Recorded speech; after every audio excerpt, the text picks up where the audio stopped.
Alhamdulillah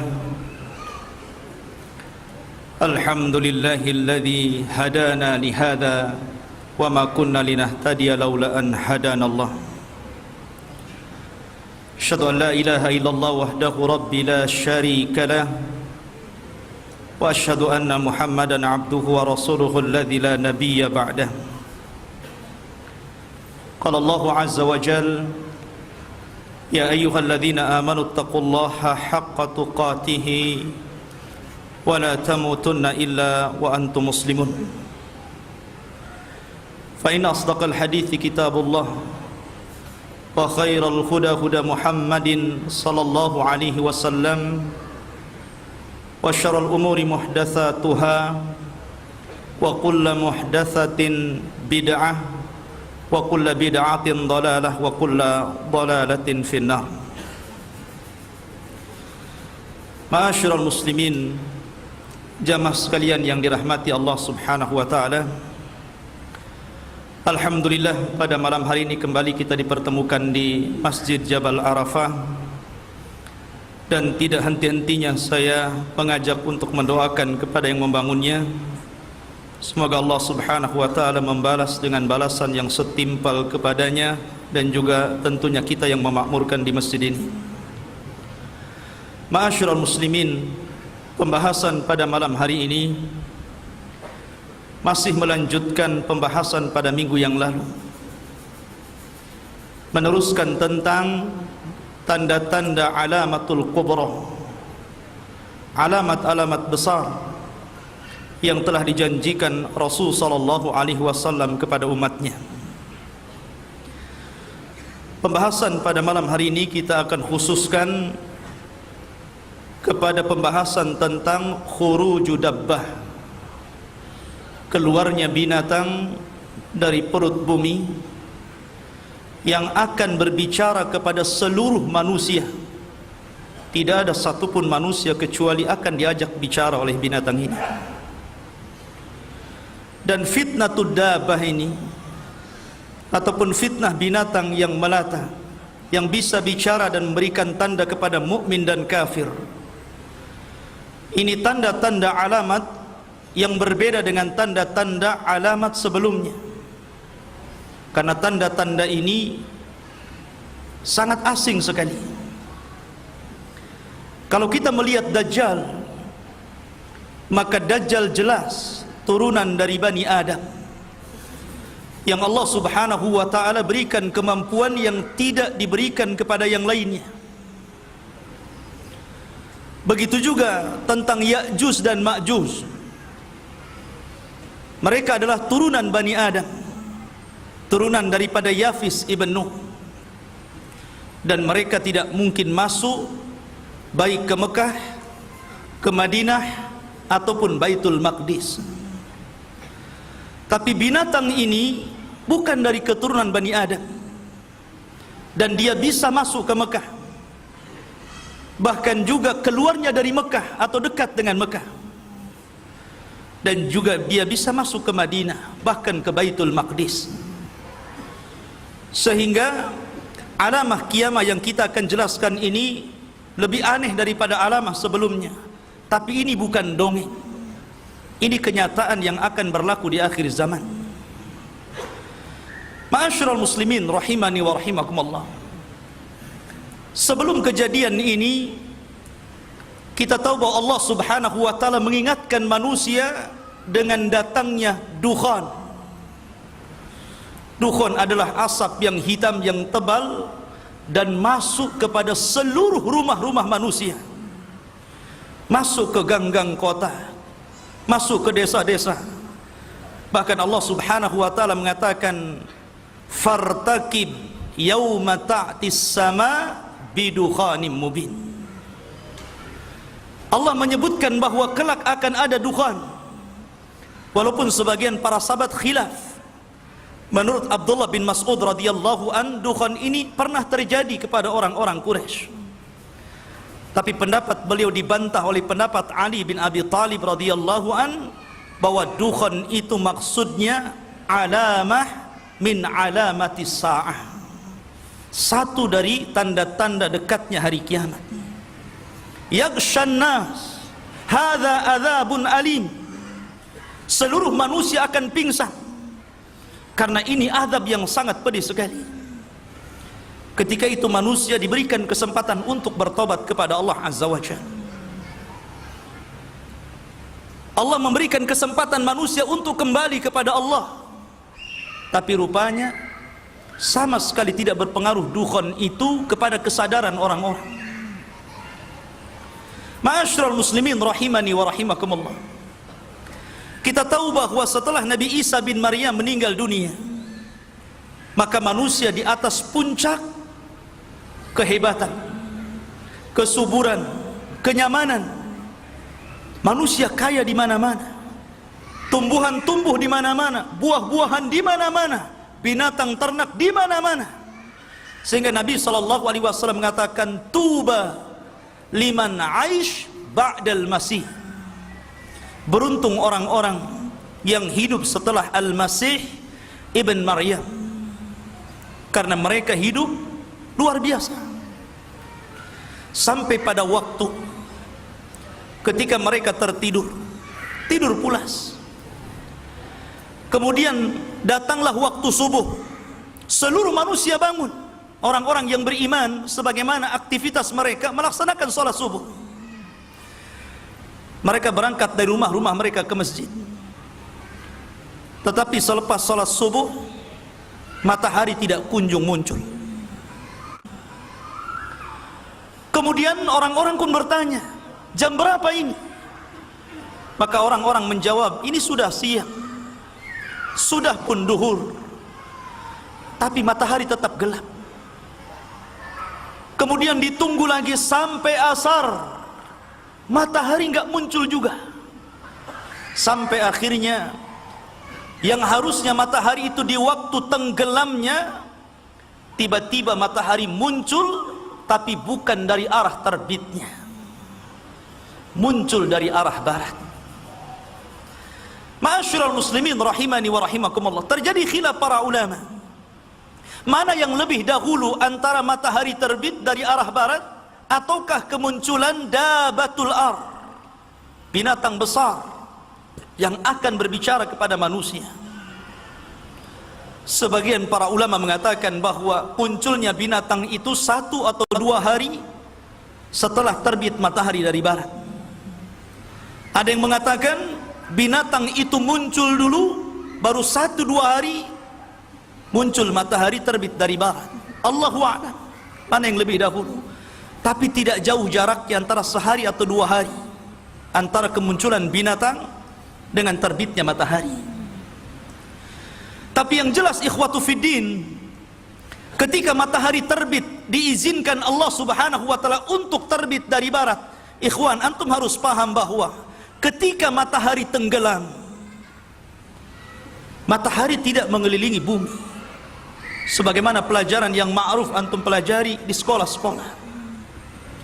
Tapi matahari itu menghadap Allah untuk minta izin. Hampir-hampir dia tidak diberi izin untuk terbit kembali dari arah terbitnya.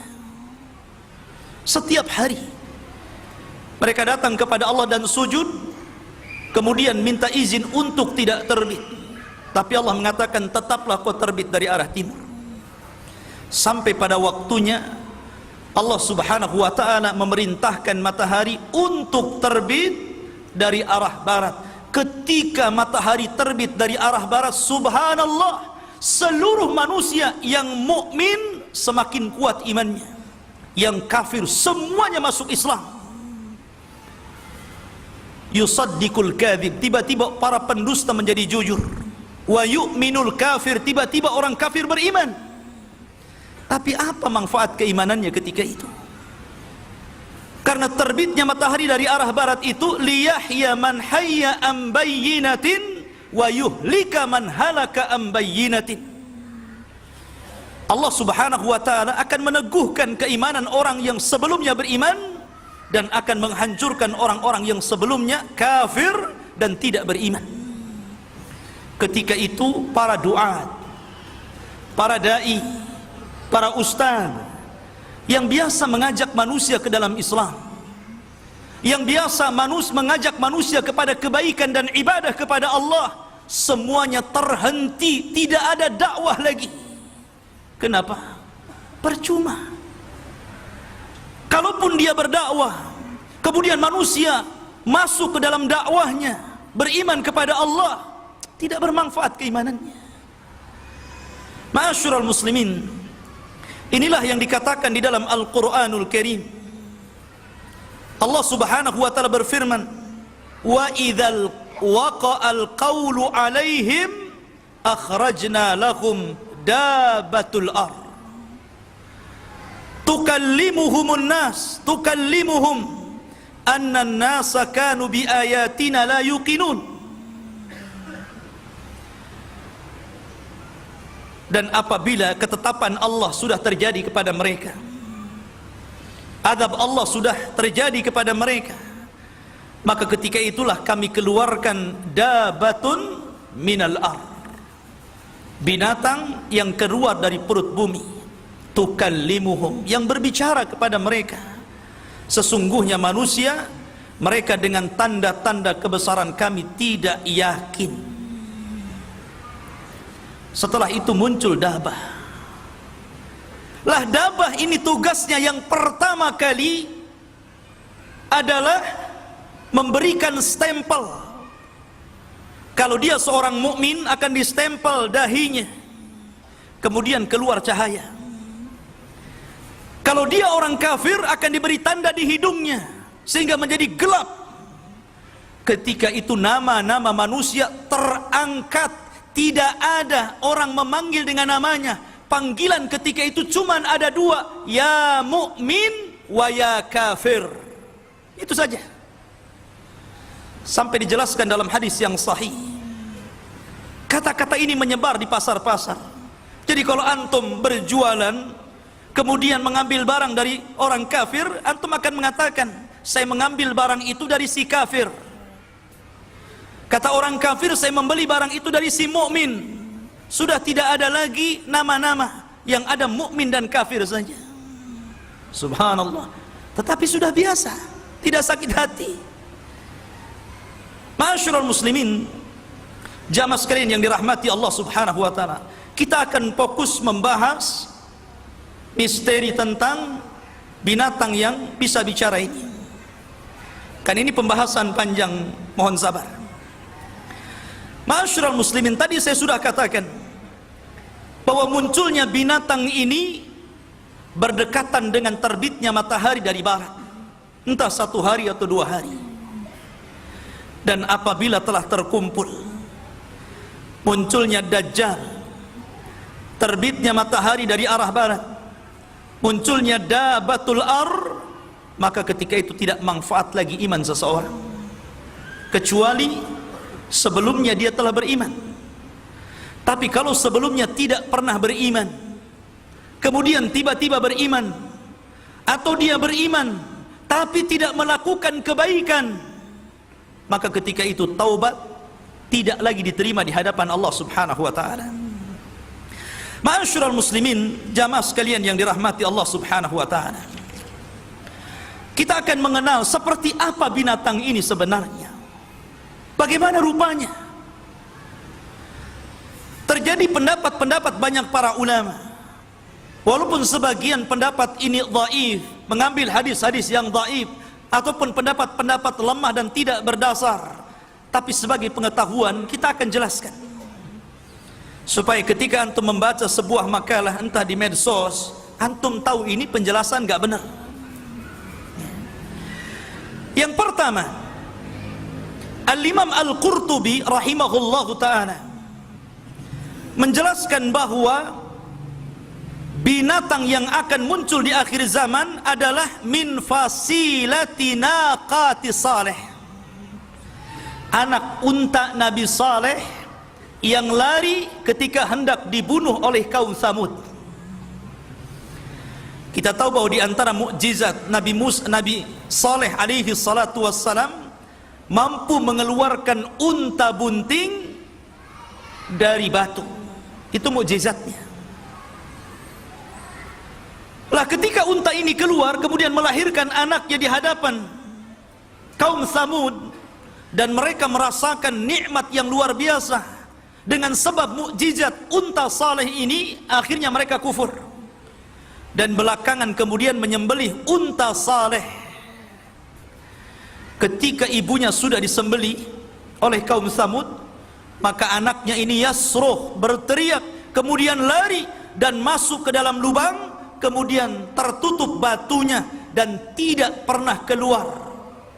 Sebagian para ulama, keluarnya kelak di akhir zaman sebagaimana isyarat dari firman Allah Azza wa Jal, akhrajna, kami keluarkan, dabatun minal ard, binatang yang keluar dari perut bumi tadi. Ini satu pendapat. Pendapat yang lain, bahwa binatang yang bisa bicara adalah jassasah. Anda ingat ketika saya bercerita tentang hadis Tamim ibn Aus Ad-Dari yang membawa 30 awak kapal, kemudian terdampar karena kapalnya diombang-ambingkan ombak, terdampar di sebuah pulau, kemudian masuk ke dalam hutan, tiba-tiba bertemu dengan jassasah. Jassasah adalah binatang yang tidak tahu mana depan mana belakang, berbulu semuanya dari atas sampai ke bawah, dan bisa bicara,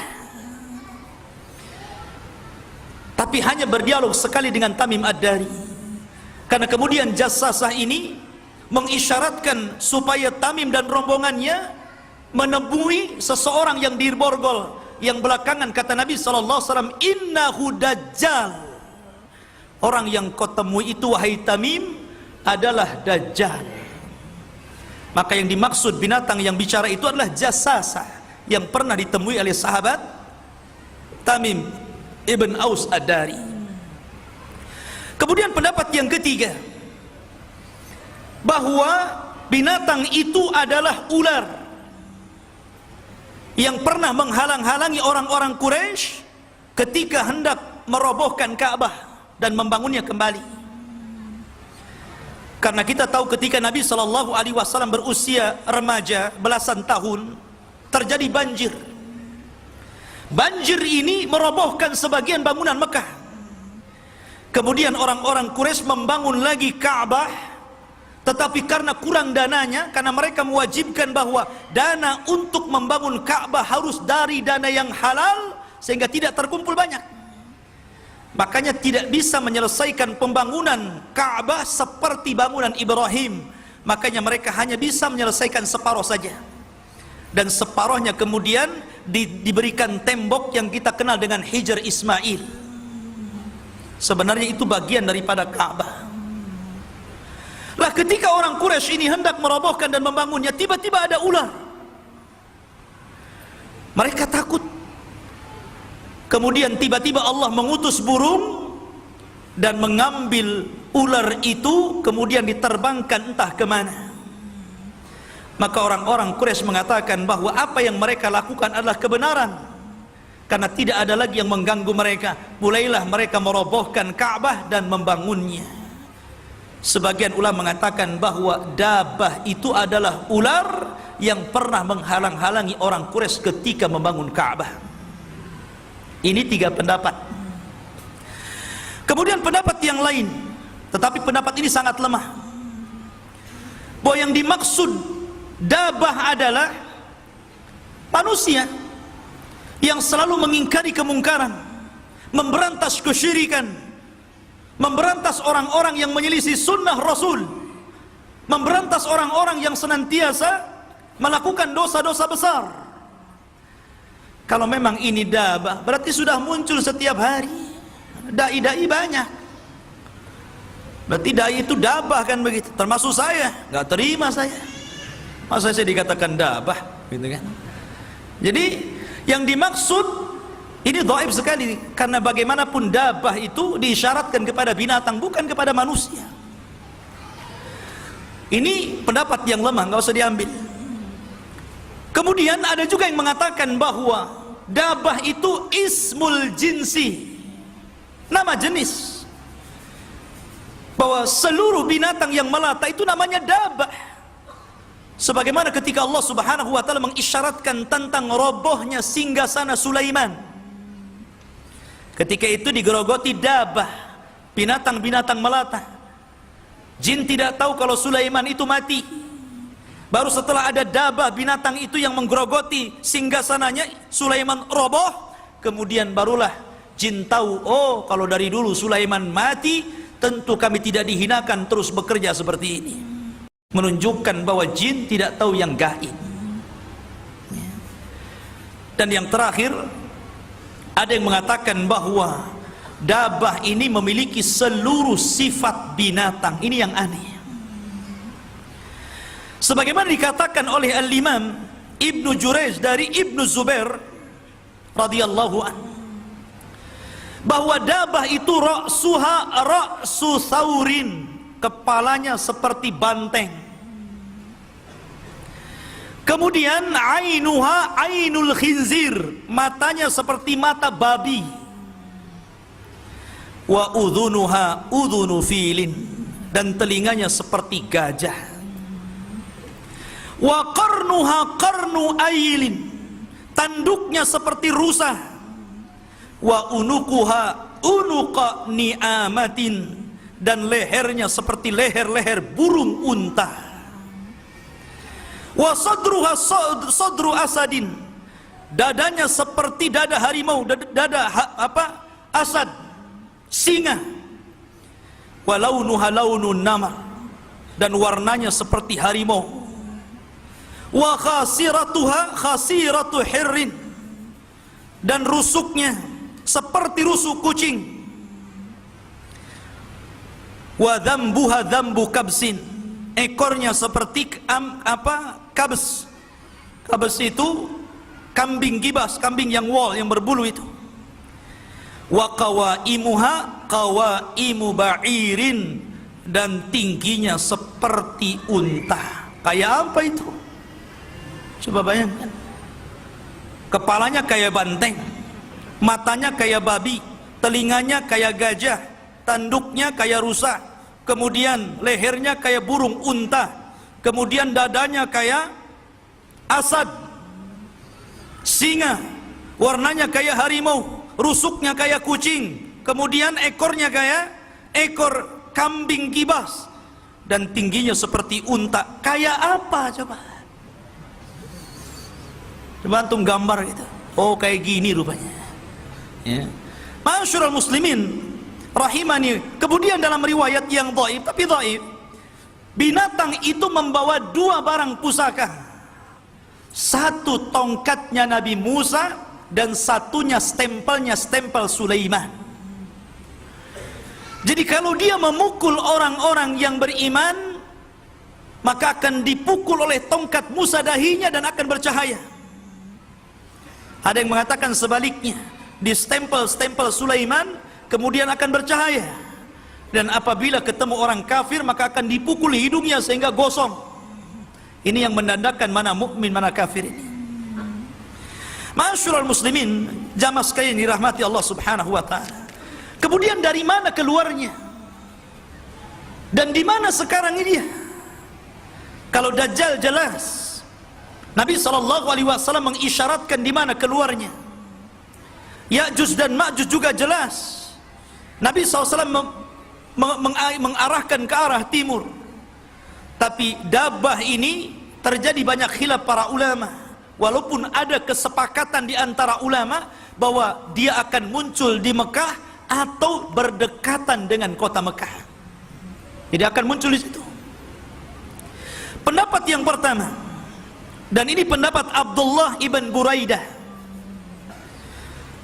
bahwa dabah itu akan keluar dari sebuah perkampungan padang pasir. Disitulah dia pernah berjalan bersama Rasul. Kemudian Rasul berhenti. Kata Nabi SAW, "Hadza maudhi'u dabbah." Disinilah kelak binatang yang bicara itu muncul. Ini menurut Abdullah ibn Buraidah. Ada yang mengatakan bahwa perkampungan itu di daerah Tihama, yang kata Nabi SAW apabila menyebutkan amalan-amalan mengisyaratkan kalau enggak dengan gunung Uhud, gunung Tihama. Kata Rasul, kalau seandainya engkau punya pahala sebesar gunung Tihamah, maka itu akan dihancurkan dengan kemaksiatan yang dilakukan secara tidak terang-terangan. Rasul mempermisalkan gunung Tihamah, dari situ dabah itu keluar. Ada yang mengatakan bahwa dabah itu, dan ini perkataan Abdullah bin Mas'ud radhiyallahu anhu, bahwa dabah itu akan keluar dari bebatuan bukit Safa. Ada Safa, ada Marwah, tempat sa'i. Disitulah dabah akan keluar. Jadi pecah batunya, kemudian keluar tuh dabah itu. Ada yang mengatakan, dan ini pendapat Abdullah ibn Amr, dabah itu keluar dari padang pasir namanya Ajyad, dekat dengan Mekah. Bahkan dia pernah mengatakan, saking yakinnya bahwa dabah akan keluar dari situ, karena di situ ada tumpukan-tumpukan cadas dan batu, dia mengatakan, kalau saya tahu binatang itu ada di sini, ku congkel dengan kayu supaya dia keluar sehingga nampak mana mukmin mana kafir. Ada juga yang mengatakan bahwa dabah itu akan keluar menggunakan 3 proses. Pertama akan keluar fil bawadi, keluar dari lembah dulu, kemudian sembunyi. Kemudian setelah itu keluar di perkampungan, kemudian sembunyi. Baru kemudian dia menampakkan di Masjidil Haram. Barulah manusia lari, ketakutan. Tetapi dabah ini akan mengejar seluruh manusia. Tidak ada satupun manusia yang lolos dari dabah ini. Tapi dabah ini nggak membunuh. Dabah ini hanya sekedar memberikan cap stempel saja, kafir, mukmin, itu saja tugas. Kemudian bicara. Dia tidak membunuh seperti Dajjal. Dia tidak sadis seperti Ya'juj dan Ma'juj. Bahkan dijelaskan dalam sebuah riwayat ikhwatu fiddin yang dimuliakan Allah Azza wa Jal, bahwa saking besarnya dabah ini, dan ini pendapat yang kuat karena memang pendapat-pendapat yang tadi itu tidak berdasar. Ada yang mendasari pendapat-pendapat bentuk dabah itu dari berbagai macam pendapat menggunakan hadis lemah. Terkadang hadisnya tidak sampai kepada Rasul sehingga ditolak banyak para ulama. Tetapi ada kemiripan satu dengan yang lainnya, bahwa binatang itu besar. Sebesar apa? Dijelaskan dalam sebuah hadis. Sebagaimana hadis Abdullah bin Amr, bahwa dabah itu akan keluar dari Ajyad, ra'suha yamussus sahab, di mana kepalanya sampai menempel di awan. Anda bisa bayangkan, kepalanya dabah ini menempel di awan, tinggi besar. Awan kan tinggi. Jadi kalau antum melihat dabah nenggak ke atas gitu kan, saking tingginya. Bahkan dijelaskan, wa ma kharajat rijluha minal ar, ketika kepalanya menempel di awan, kakinya belum keluar dari tanah. Sebesar apa itu? Raksasa kan? Makanya wajar takut manusia. Tapi dia akan keluar mengelilingi dunia. Tidak ada satu tempat pasti ke situ dan memberikan cap stempel mukmin dan kafir. Ma'asyiral muslimin, jamaah sekalian yang dirahmati Allah Subhanahu wa taala. Adapun yang pertama kali tugas dabah setelah Allah keluarkan sebagai alamah besar. Ada yang mengatakan bacaan Allah Subhanahu wa taala ketika berfirman, berbicara tentang dabah itu memiliki 2 makna. Ketika Allah mengatakan wa idza waqa'al qawlu 'alaihim akhrajna lahum dabatan minal ar tukallimuhum. Ini satu bacaan dan ma'ruf dalam mushaf yang kita baca memang begitu, tukallimuhum. Tetapi juga ada yang membaca taklimuhum. Apa bedanya tukallimuhum dan taklimuhum? Bedanya kalau tukallimuhum artinya binatang ini akan berbicara, yuhaddisun nas, akan mengajak bicara manusia. Tapi kalau taklimuhum artinya akan memberikan tanda luka di muka manusia. Makanya kata Abdullah bin Abbas, seorang ahli tafsir, bahkan dikatakan Sayyidul Mufassirin, mengatakan bahwa kullan yaf'al, boleh-boleh dua-duanya terjadi. Artinya ketika dabah ini keluar, binatang yang bisa bicara yang besar sekali keluar, maka yang pertama kali dia akan menstempel di dahi seorang yang beriman dan dikatakan mukmin, dan akan melukai hidung orang kafir sehingga gelap dan dikatakan kafir. Ketika itu dia akan bicara dan akan mengatakan innan nas kanu bi ayatina la yuqinun. Inilah pembicaraannya. Innan nas, sesungguhnya manusia, kanu mereka, bi ayatina dengan tanda-tanda kuasa Allah, mereka tidak yakin. Inilah ucapan yang akan diucapkan binatang ini, menyinggung orang-orang kafir, bahwa orang-orang kafir itu baru sadar, baru mau beriman kepada Allah Azza wa Jal ketika seluruh tanda-tanda yang keluar menutupi taubat-taubat mereka. Tapi percuma taubat mereka, apa lagi? Bahkan ketika seorang kafir kemudian melihat binatang itu, dia langsung berwudu, bertobat kepada Allah, kemudian sholat, tiba-tiba binatang itu ada di belakangnya. Al-an tusalli ya fulan, rupanya kau baru sekarang mau sholatnya, nggak akan diterima sholatmu. Sampai seperti itu.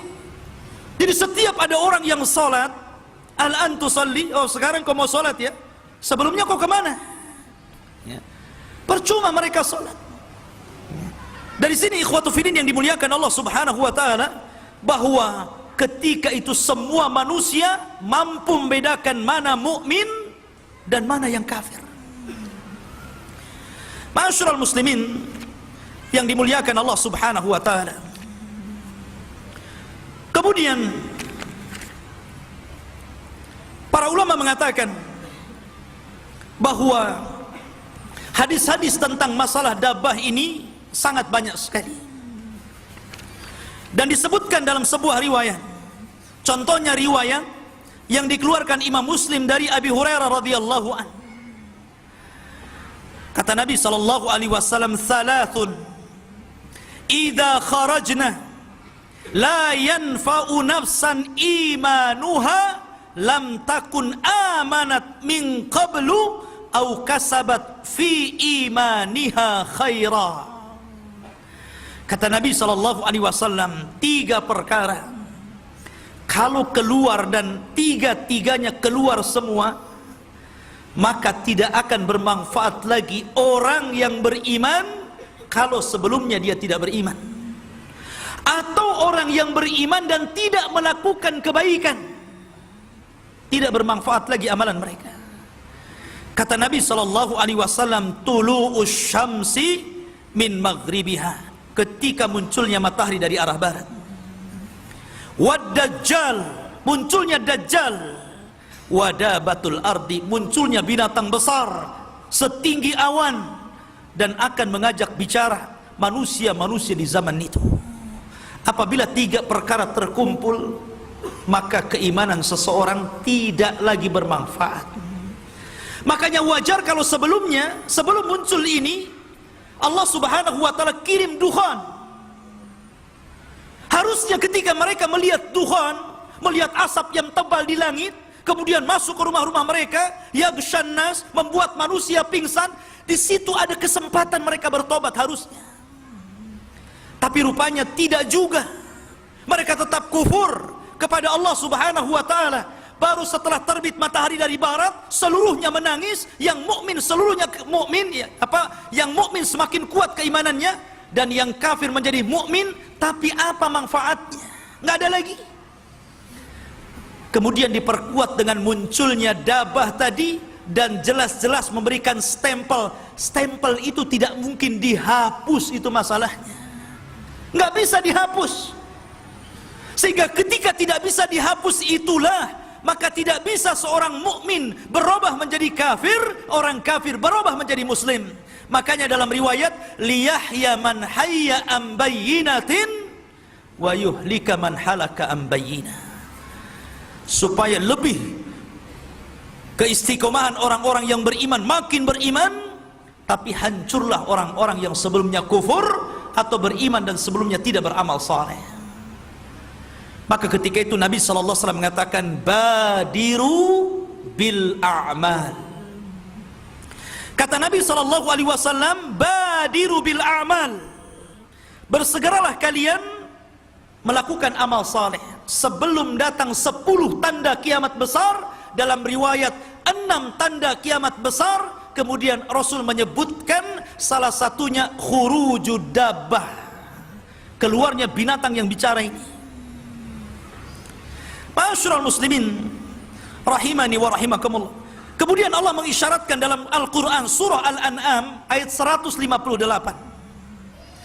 Allah mengatakan, hal yang turun illa an ta'tiyahumul malaikatu aw ya'tiya rabbuka aw ya'tiya ba'du ayati rabbika yauma ya'ti ba'du ayati rabbika la yanfa'u nafsan imanuha lam takun amanat min qablu aw kasabat fi imaniha khaira.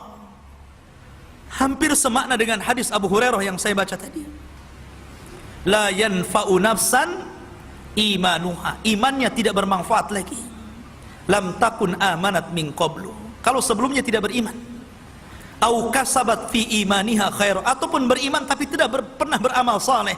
Kata Rasul, badiru bil a'mal, bersegeralah kalian beramal.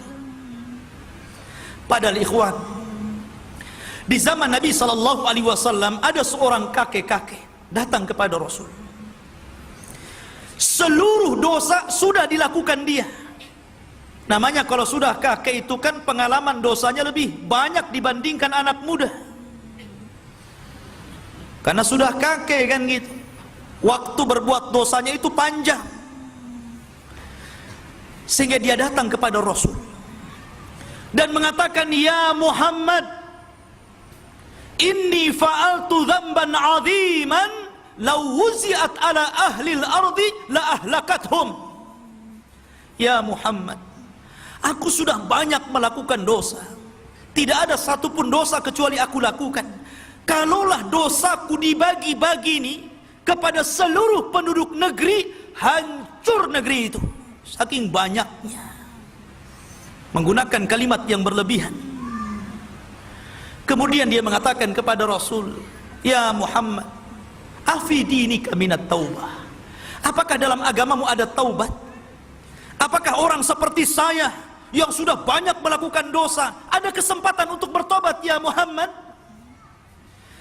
Maka Nabi SAW mengatakan, fahal taslam, maukah engkau masuk Islam?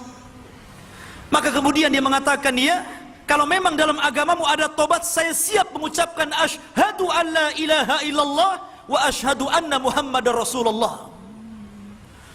Maka kemudian dia masuk Islam.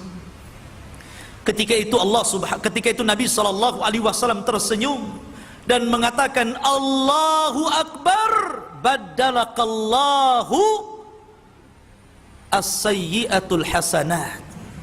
Allahu Akbar, Allah telah menggantikan keburukan-keburukan kamu dengan banyaknya kebaikan. Maka dia pun bertakbir, Allahu Akbar, Allahu Akbar, Allahu Akbar. Karena ketika itu kesempatan tobat masih ada, masih diterima tobatnya.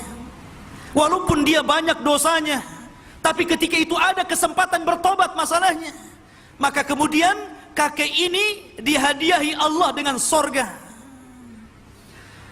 Bahkan di zaman Nabi SAW ada orang yang sama sekali tidak pernah sujud walaupun satu kali, tidak pernah ruku walaupun satu kali, tetapi dia bisa masuk sorga dan mendapatkan sorga yang paling tinggi, fi firdausil a'la. Apa ceritanya?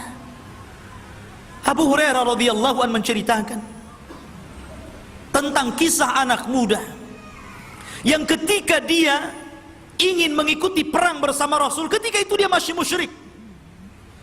Orang musyrik tidak bisa terlibat dalam peperangan walaupun membela kabilahnya. Maka kemudian Rasul mensyaratkan, kalau engkau ingin bergabung dengan pasukan kami, bersyahadat. Maka dia pun bersyahadat, kemudian masuk dalam pertempuran, maka dia pun syahid. maka orang ini tidak pernah sujud walaupun sekali, tidak pernah ruku walaupun sekali, tapi Allah masukkan ke dalam surga yang paling tinggi karena syahid. Ya, di zaman itu masih ada kesempatan untuk bertobat, termasuk di zaman sekarang masih ada kesempatan untuk bertobat. La taqnatu min rahmatillah. Jangan pernah Anda putus asa dengan rahmat Allah, karena sebesar apapun dosa Bani Adam, kalau datang kepada Allah tidak melakukan kesyirikan, pasti diterima tobatnya. Bukankah Allah yang mengatakan dalam hadis qudsi, wahai anak Adam, kalau dosamu melambung sampai ke langit, atau kalau dosamu sampai sebesar bumi, tapi engkau datang kepada Allah tidak menyekutukan Allah, kemudian bertobat, aku ampuni seberat itu pula dosa kalian, dengan ampunan yang banyak. Artinya bahwa masih ada kesempatan bagi kita untuk bertobat sebelum tanda-tanda kiamat ini muncul. Karena ketika itu ikhwatu fiddin, ketika semua sudah dicap anta mukmin, anta kafir, kemudian orang hanya itu yang disebut-sebut, baik tetangganya mukmin ataupun kafir, mereka memanggil dengan mukmin kafir itu saja, maka kondisi manusia semakin lama semakin buruk.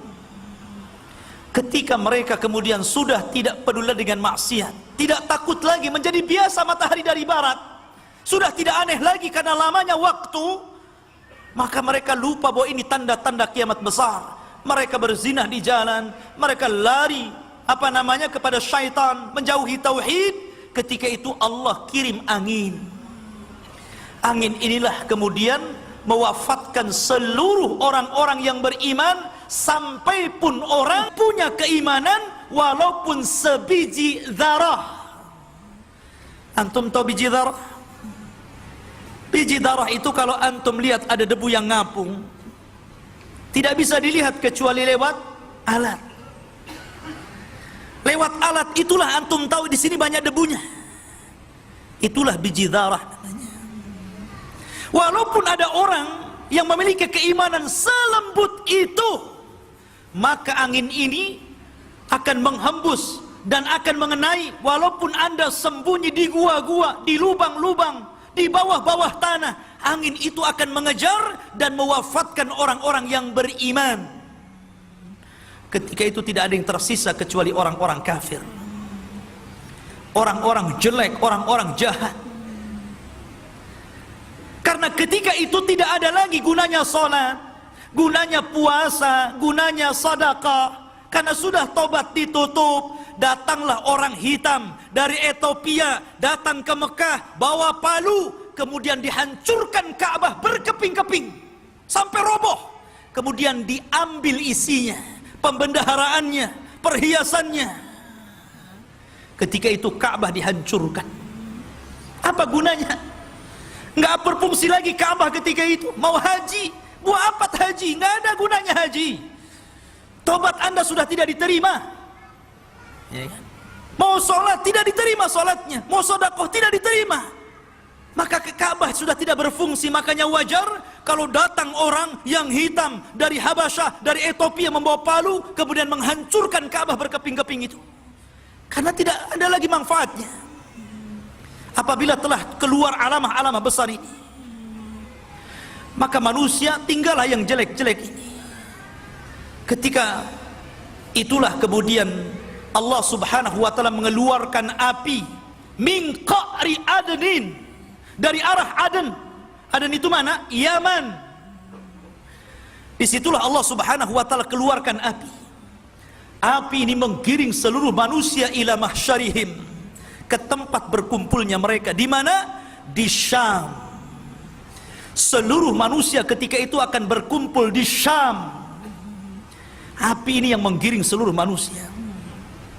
Ketika tidak ada manusia yang tersisa kecuali mereka berkumpul di negeri Syam, disitulah Allah subhanahu wa ta'ala memerintahkan malaikat peniup trompet atau sangkakala, dan disitulah ikhwatu fiddin Allah subhanahu wa ta'ala menghancurkan alam semesta ini.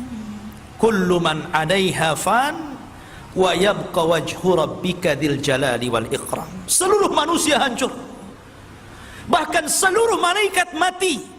sampai pun kepada Jibril, Mikail, Israfil, sampai pun kepada Malakul Maut. Allah hancurkan, Allah wafatkan semuanya.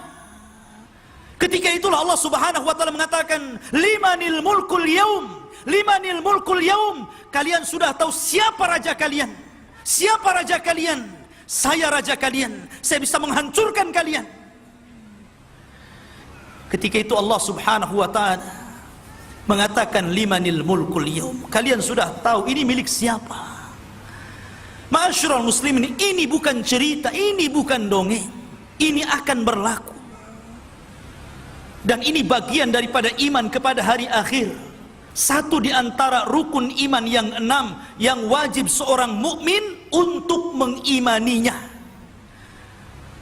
Oleh karena itulah ikhwatu fiddin, mumpung ada kesempatan bertobat kepada Allah Azza wa Jalla. Ceritakan kisah-kisah ini ke anak-anak kita.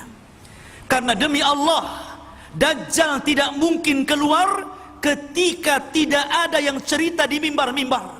Ketika tidak ada yang mengajarkan di tempat-tempat majelis ilmu, ketika manusia sudah lupa menyebut-nyebutnya, makanya ada kata-kata Dajjal tidak mungkin keluar illa fi khiffatin minal ilmi. Ketika manusia lemah ilmu, manusia sudah meninggalkan ilmu, Dajjal tidak mungkin disebut-sebut, sudah keluar. Dan ingat, tanda-tanda kiamat besar itu berbeda dengan tanda-tanda kiamat kecil. Kalau tanda kiamat kecil itu lama keluarnya. Tapi kalau tanda-tanda kiamat besar, sebagaimana hadis yang sahih, kalau sudah satu keluar, maka akan tataba, yang lainnya akan mengikut, terus mengikut, terus mengikut, sampai Allah kiamatkan seluruh alam semesta ini. Jadi akan tasalsul, terus-terusan tuh. Makanya ikhwatu fiddin, jangan kira kemudian kita merasa, Dajjal kan masih lama, Isa al-Masih masih lama. Kata siapa? Bukankah tanda-tanda alamat ini dirahasiakan Allah Subhanahu wa taala? Kalau Allah berkehendak, tinggal merangkai dua kata, kaf, nun, kun. Selesai. Kun fayakun. Dengan kaf dan nun terjadi. Ma'asyiral muslimin rahimani wa rahimakumullah. Maka banyak kesempatan. Makanya kenapa Nabi SAW mengatakan, badiru bil a'mal fitanan. Segera beramal. Kalau sudah banyak fitnah nih, hari ini sudah banyak fitnah. Kita lihat fitnah di mana-mana. Apa yang disabdakan Rasul, akan terjadi peperangan di Yaman, sudah terjadi. Akan terjadi peperangan di Irak, sudah terjadi. Akan terjadi peperangan di Syam, sudah terjadi. Ini sudah terjadi banyak sekali. Karena tanda-tanda kiamat itu ada yang berkaitan dengan langit, dan itu sudah terjadi. Waqtarabatis sa'atu wan syaqqal qamar. Di zaman Rasul pernah terjadi. Ketika bulan terbelah menjadi dua. Kemudian gempa di bumi. Kata Nabi SAW akan terjadi thalathu khasfin, khasfun bil masyrik, wa khasfun bil maghrib, wa khasfun bi jaziratil Arab. Akan terjadi gempa dari arah timur barat dan jazirah Arab. Gempa-gempa kecil itu sudah terjadi. Di negeri kita saja banyak gempa. Kemudian ada tanda-tanda yang berkaitan dengan ashas, perorangan. Munculnya Dajjal, munculnya Imam Mahdi. Ada yang berkaitan dengan kaum munculnya Ya'juj dan Ma'juj. Tapi beruntun tuh. Makanya sering saya katakan, kalau antum jujur melihat di medsos, apa yang disabdakan Rasul 14 abad lebih yang silam itu menjadi sebuah kenyataan, satu muncul itu. Kata Nabi SAW akan banyak pembunuhan. Sekarang sudah banyak pembunuhan. Akan dihalalkan sutra. Sekarang sutra sudah dihalalkan.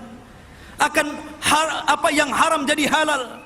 Orang yang kemudian mencari rezeki tidak peduli halal dan haram, sekarang sudah banyak di mana-mana. Apalagi yang ditunggu? Ya mungkin generasi kita masih bisa kembali ke dalam hak, ke dalam sunnah, kembali kepada Al-Quran. Tapi apakah bisa menjamin generasi setelah kita sama dengan kita? Minimalnya ikhwatu fiddin, ku anfusakum wa ahlikum nara. Itu minimalnya. Jaga diri kalian dan keluarga kalian. Karena ketika manusia dibangkitkan, Allah katakan, wa akhrajatil ardu athqalaha. Ketika bumi mengeluarkan beban-beban beratnya, mengeluarkan jiwa-jiwa yang dikubur kemudian dibangkitkan kembali. Ketika itu manusia ketika bangkit, mereka akan dibangkitkan ashtatan liyurau a'malahum, dengan berbagai macam bentuk. Mereka lari ke sana, yang sana lari ke sini, yang sana lari ke sini, bertabrak sana dengan sini. Itu pertama kali dibangkitkan, ikhwan. Orang kebingungan, orang kafir mengatakan, malaha, ada apa ini? Tapi orang-orang yang beriman mengatakan, hadza ma wa'adakum rabbukum, inilah yang dijanjikan Allah kepada kalian. Kalian sudah mengingkari hari berbangkit, inilah hari berbangkit. Tapi orang-orang yang beriman, walladzina amanu wattaba'athum dzurriyyatuhum biimanin alhaqna bihim dzurriyyatahum. Tapi orang-orang yang beriman, yang diikuti keimanannya oleh keluarganya, oleh anak cucunya, maka ketika manusia sedang kebingungan, mereka menjadi keluarga besar, berkumpul. Minimalnya ketika kita berkumpul dengan keluarga yang sama-sama beriman, ketika hari kita dibangkitkan, kita merasa tenang. Ma'asyiral muslimin rahimani wa rahimakumullah. Ini diantara keterangan sekilas tentang dabatul ard. Ya, bagi antum yang ada waktu mungkin besok pagi gitu kan, kita akan ada kerja bakti di pondok pesantren Jabal Uhud, karena insya Allah mungkin kalau Allah izinkan tahun ini akan dibuka SMP dan SMA tahfidz. Mungkin antum yang ada waktu, kita rame-rame, alamatnya di Tiban Kampung, di dekat ring tinju atas gitu kan. Dan kebetulan juga kita sedang membangun masjid dan hampir sudah 70% tinggal butuh keramik. Mungkin bagi antum yang punya kelebihan rizki bisa menyisihkan rizkinya karena Allah Azza wa Jalla untuk menyumbang keramik. Dan ini juga masuk dalam sabda Nabi sallallahu alaihi wasallam, "Man bana lillahi baitan banallahu lahu baitan fil jannah." Siapa yang membangun rumah di bumi, maka Allah akan bangunkan satu rumah di sorga. Kita tutup dengan kafaratul majlis. Subhanakallah bihamdika, asyhadu an la ilaha illa anta astaghfiruka wa atubu ilaik. Allah taala, assalamualaikum warahmatullahi wabarakatuh.